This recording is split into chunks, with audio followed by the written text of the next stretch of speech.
আমরা যদি একটা নফল এখন আদায় করি তাহলে একটা নফলের নেকি পাবো নাকি? কিন্তু রমজান মাসে যদি একটা নফল কাজ করে সে অন্য মাসে ফরজ আদায়কারী সম পরিমাণ সওয়াব পাবে। রমজান মাসে কেউ যদি একটা নফল আদায় করে তাহলে কি পরিমাণ সওয়াব পাবে?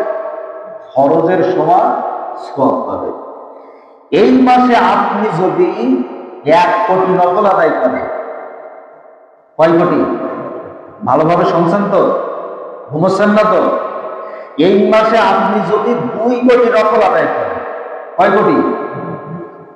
এই মাসে আপনি যদি 3 কোটি নফল আদায় করেন, এই মাসে আপনি যদি 4 কোটি, 5 কোটি, 10 কোটি নফল আদায় করেন, একটা ফরজ কিন্তু হবে না। একটা ফরজের কাছে যাতে পারবে না। আপনি যত নফল আদায় করেন একটা ফরজের কাছে যেতে পারবে না। নবী সাল্লাল্লাহু আলাইহি ওয়াসাল্লাম বলেছেন, রমজানুল মুবারক মাস এমন একটি দামি মাস, রমজানুল মুবারকে কেউ যদি শুধুমাত্র একটা নফল আদায় করে, আল্লাহ রাব্বুল আলামিন বান্দার আমল নামে একটা ফরজের নেকি দান করে দিবেন।